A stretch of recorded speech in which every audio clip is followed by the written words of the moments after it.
Can you hear me without the microphone? No. Bull crap. Team, can you hear me without the microphone? No. Really? No, we're good. They make me easy. All right, I guess you can hear me now. Stupid Verizon.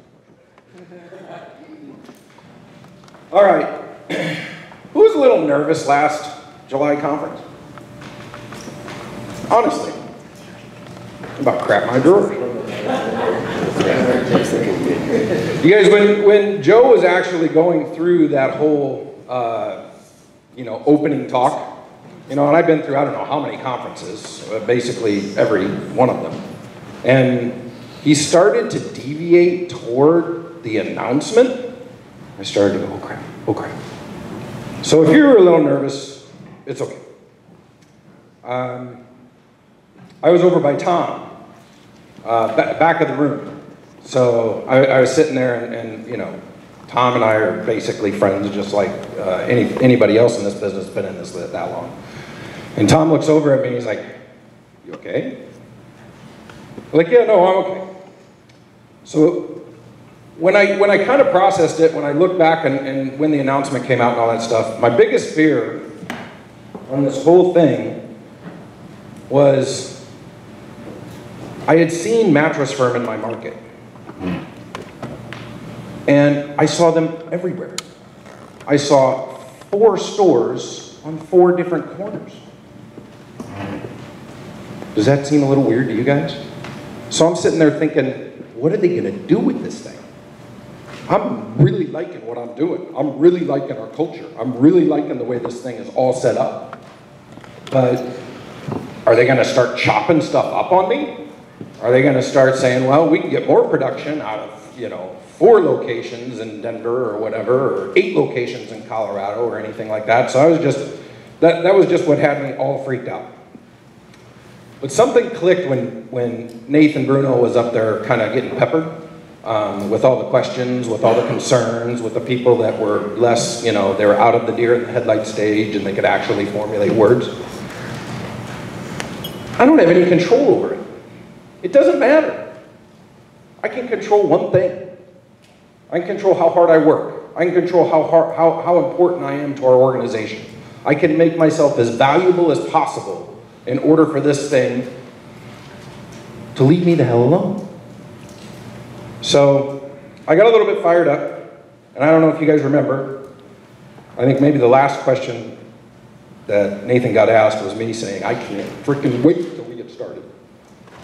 So, and I looked at, as they kind of put up all the stuff yesterday and the day before as far as what it's meant so far. And so far, everything that they've told us has basically come to fruition. It's all happened. The first thing I remember, Black Ice rolled out. I started making me some money right away.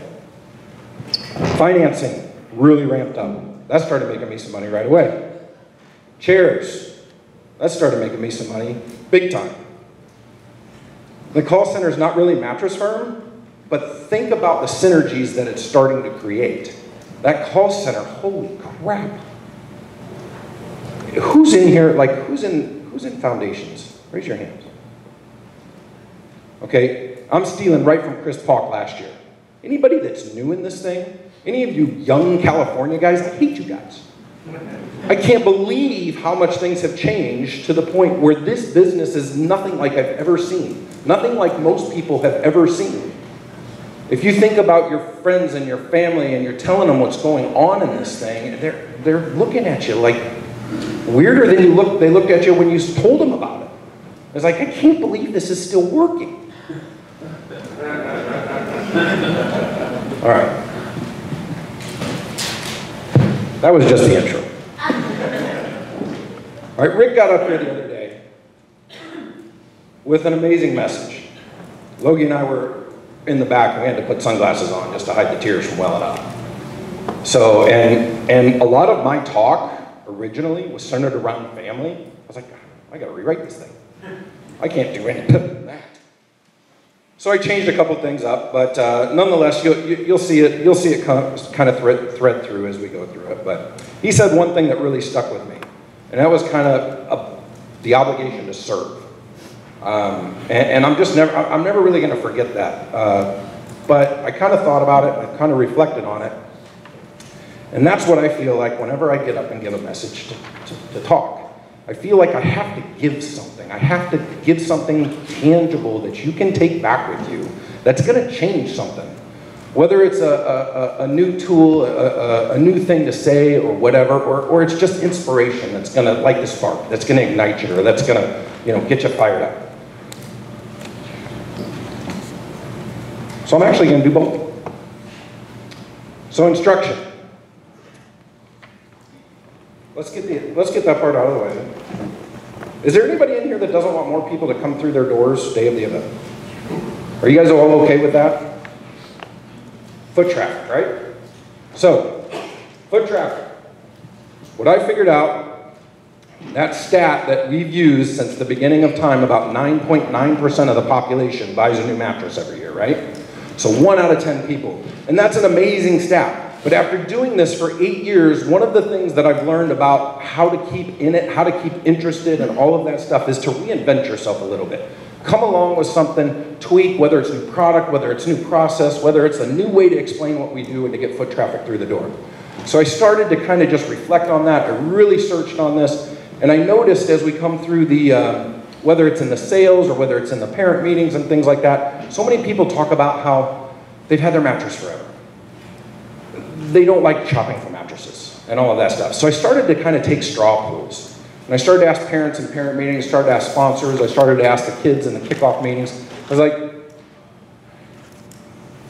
why, there's 10% of people that actually buy a mattress, but I just had this feeling that there's a heck of a lot more people that could really use one. So I started asking them, if you could get a brand new mattress, and this is something now that I use in my parent meeting, if you could get just close your eyes. If you could have a brand new mattress show up, one that you got to pick out, one that you got to shop for, if it was just waiting for you when you got home from school today or when you got back from this parent meeting or whatever the case might be, if you could get a brand new mattress and it's just waiting for you, forget how it happened, okay? Just forget how it happened. Would you want a new mattress?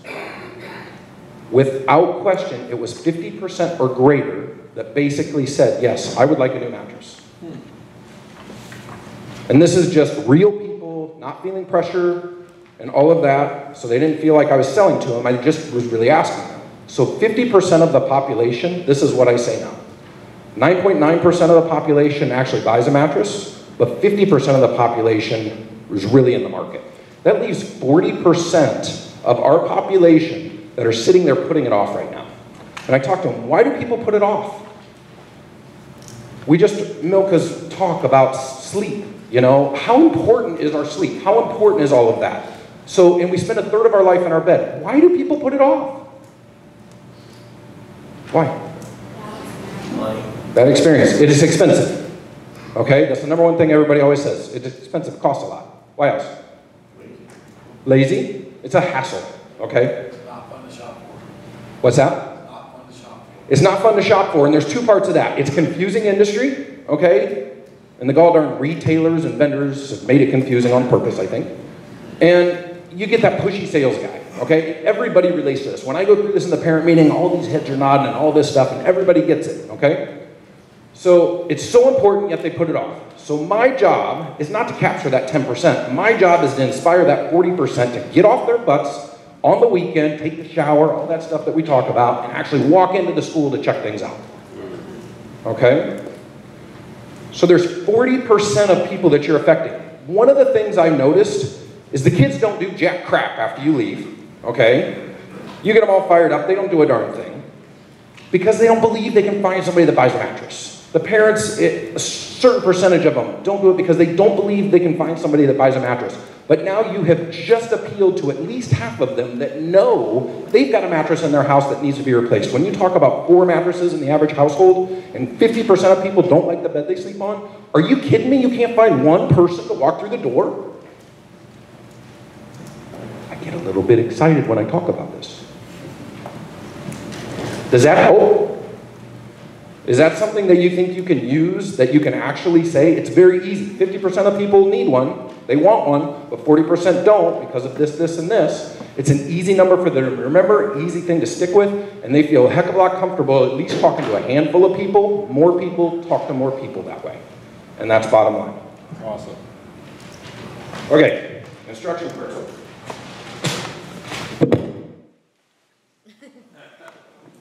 Enough meat and taters. 10 minutes, Kevin? Can I go 15? Okay. Why'd you get into the business? Honest answer. What's the most, what really got you fired up? New opportunity. New opportunity.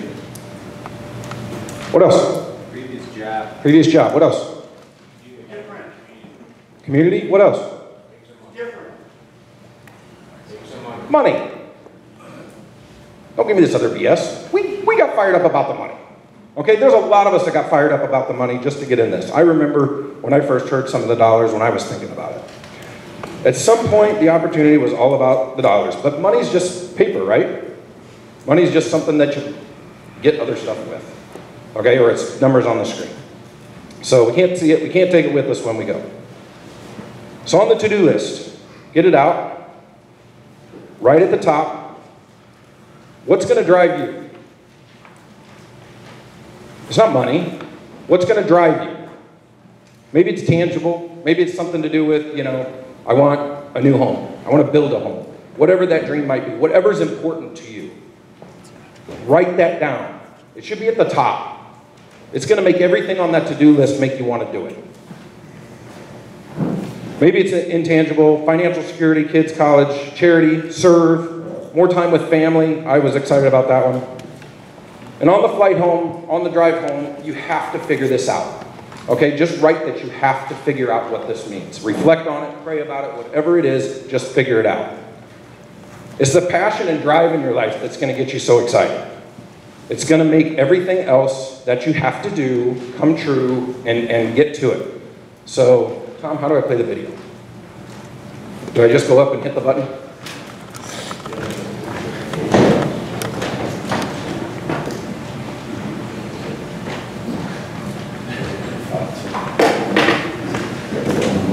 So anyway, this is one of my favorite video clips from my favorite movie, and it kind of speaks to what I'm talking about.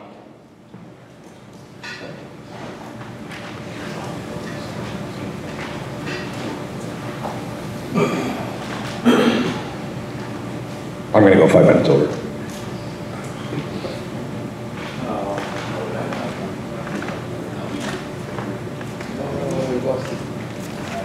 Over here.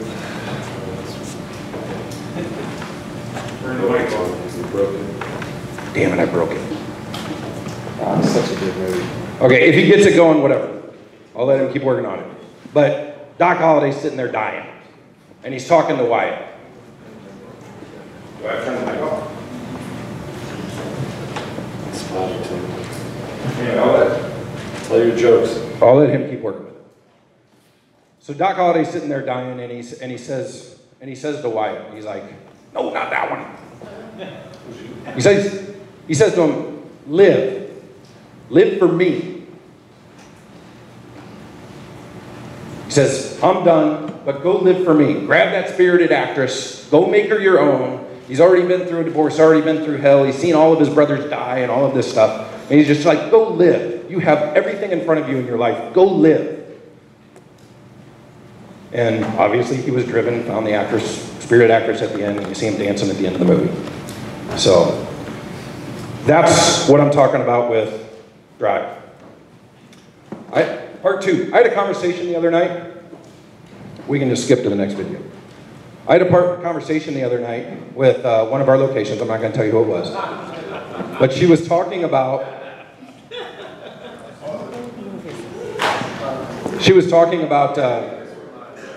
I don't want to drink the Kool-Aid. We're talking about the chairs. It's like, I didn't want to drink the Kool-Aid. I was nervous. I didn't know how I was going to get the chairs in. I didn't do this, whatever. All the reasons we don't do what we don't do. So she's like, I wasn't going to bring in the chairs. Then she sat at them, realized how much they made her feel better and all that stuff, how much it was going to value what they did. She ordered all 3 chairs and one for her house. Okay? So I hate that don't drink the Kool-Aid bullshit. Okay? That's just negative energy. That's somebody that doesn't want to just buy in, that doesn't want to like it, that doesn't think it's going to matter. You got to drink the Kool-Aid sometimes in life. Yes. We can skip that video now, otherwise it'll take too long. No, don't skip it. Okay? We got to give other people this. We're investigating the mysteries of the Church of Rome.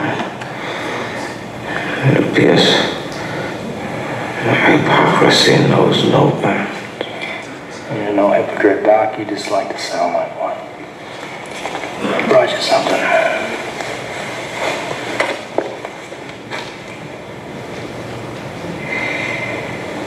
Well, let's see. Where are we today? Yeah, I'm $17. Plenty of time. 2 bits of hand, stud. Keep coming back here. I told you not to in a minute. You're the only person I can afford to lose to anymore. How are you feeling today, Doc? I'm dying. How are you? Pretty much the same. So now we had self-pity or lives forever. All right, Doc. All right, how many cards you want? I don't want to play anymore. How many? Damn, you're the most fallible, stubborn, self-deluded, bullheaded man I've ever known in my entire life. I call. You win. It was all you're the only human being in my entire life that ever gave me hope.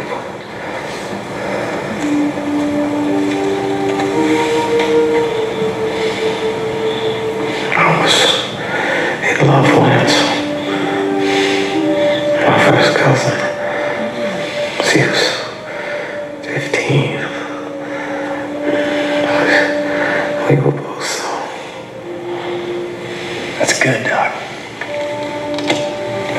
That's good. What happened? She joined the convent over the affair. She was all I ever wanted. What did you want? Just to live a normal life. There's no normal life. Why? It's just life. Get on with it. Don't know how. Sure you do. Say goodbye to me. Go grab that spirited actress, make her your own. Take that beauty and run. Don't look back. Live every second. Live right up to the hill. Live wild. Live for me. Why? If you ever, my friend, if you ever had even the slightest feeling for me, leave now. Leave now.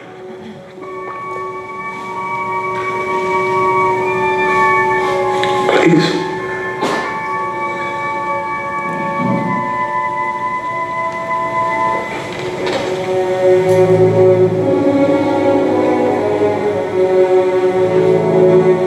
Thanks for always being there, Doc.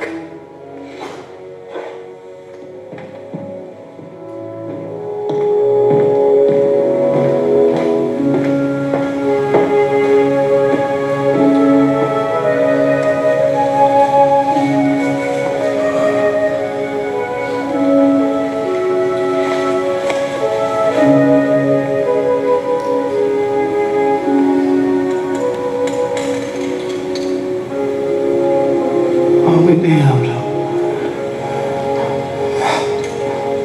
This is funny.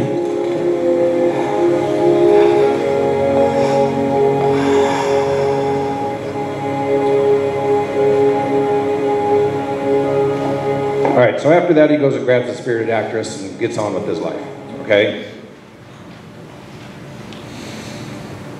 Rick's talk is what made me put that clip in the video. So it changed a little bit from what I was originally going to say, but that's happens every conference. Something wakes my ass up. Something realigns me and gets me back committed to what I'm doing. Anyway, back to the Kool-Aid. So, if there's any part of you sitting there right now, the 3 Ds, doubting, dawdling, or drifting, it's keeping you from greatness.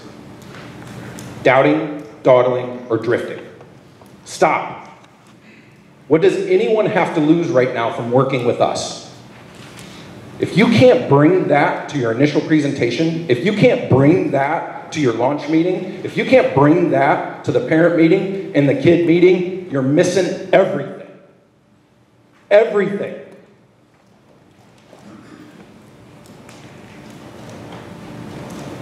If you don't think every customer that walks in there is going to get the best gall darn experience and feel like they're doing something in their community, you're missing everything.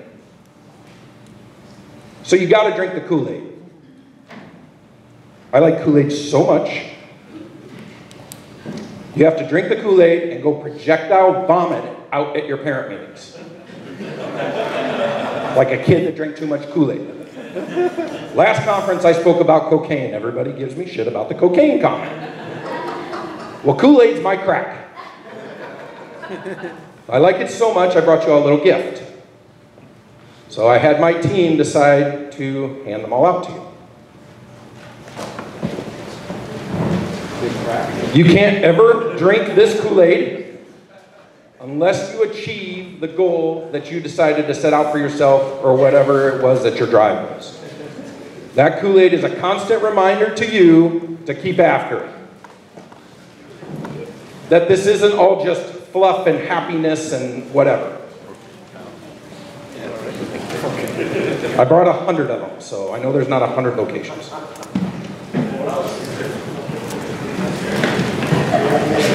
And basically at this point, if you don't buy into this at this point, after everything you've seen today, after everything you've seen for the past year, I want my Kool-Aid back and you can go drink your Buzzkill-Aid all you want. I think it's called like Monster Energy drink or something. Yes. All right. Finally, the drive has to yield you to commit. All right, so this kind of pushes right into everything else. All right, so the whole Kool-Aid thing pushes me into commitment.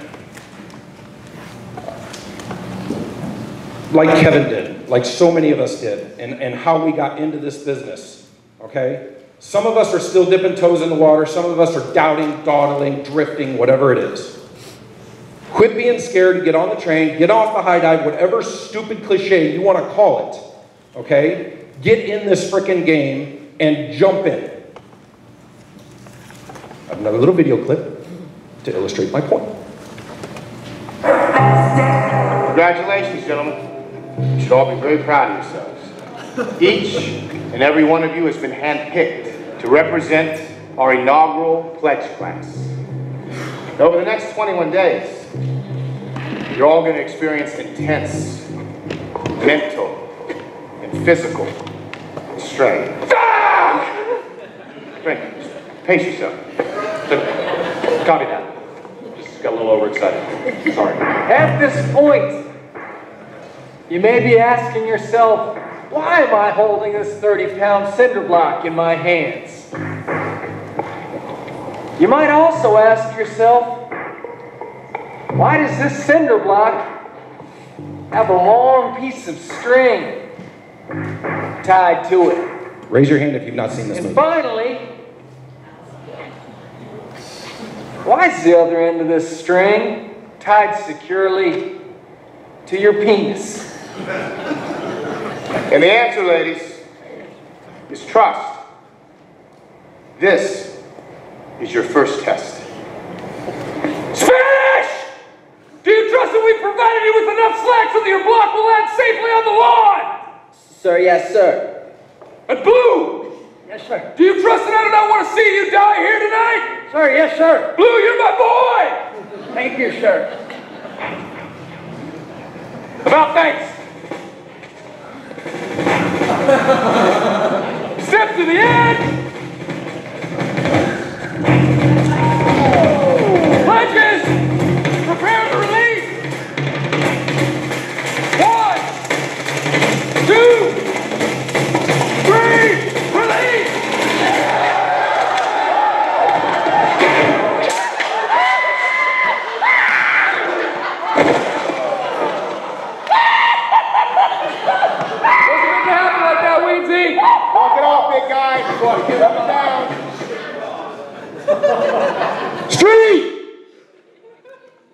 my voice, Pete! You really are now. Anyway. All right.